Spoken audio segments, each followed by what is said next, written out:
I wouldn't say it was easy, but my new polycarbonate greenhouse is finally up.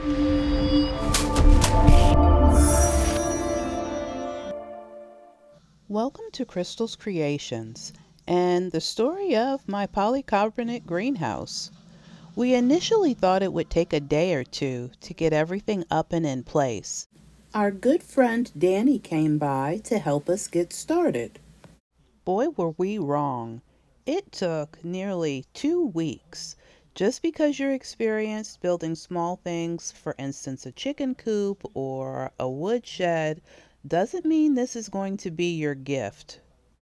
I can't thank my son enough for coming to the rescue. He had a special sort of patience for this project and really helped his dad out. Our biggest suggestions are to make sure your base is level and then level again.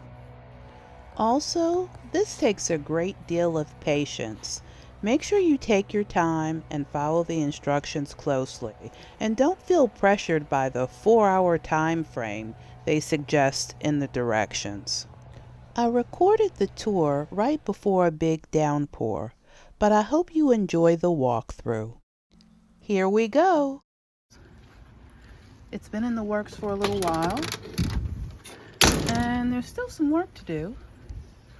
But I think it's going to be a great place, primarily to start seeds, and I hope to overwinter a few items that I saved from the summer garden. So I'll give you a little tour.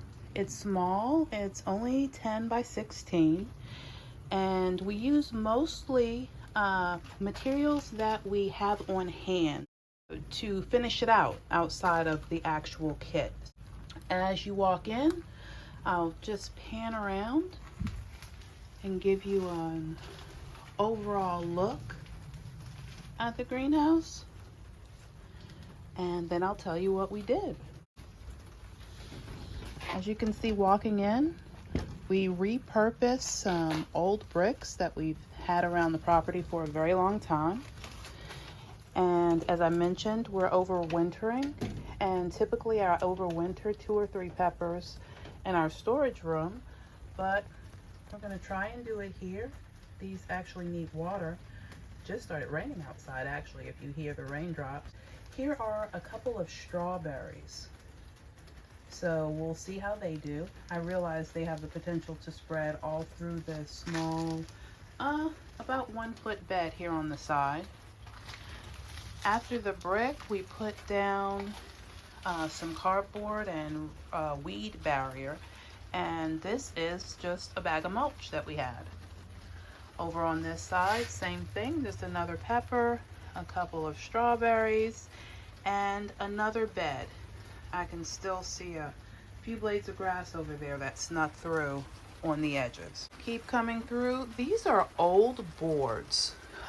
It's not a permanent solution, needless to say, but hopefully it'll make it through this winter. It's already December here, but we're in zone 8 and it's still warm enough to keep a few things going. Several things going, actually. More peppers, and over here there's some bags of Napa cabbage.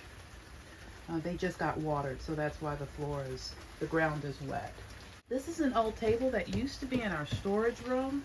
So my husband actually had to take it apart and put it back together to get it through the narrow doorway. And these are onion seeds that I just started today. That will be in another video. And finally, here on the back end is my Meyer lemon tree. And that had to come inside for a little while, but the weather is warmer. It's only going down to 50 tonight, so it should be okay out here. I really love the location because it's right next to our garden, and we're doing a little bit of renovation out there, so I'll be sure to capture that on video so that you can see. And in this little area right here, there will be a chicken channel so that the chickens can come up and say hi when they're out. And I'll give you a quick view from the back of the greenhouse out.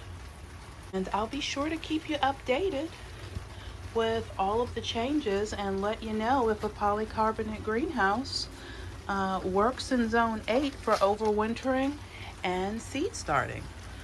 Thank you for watching.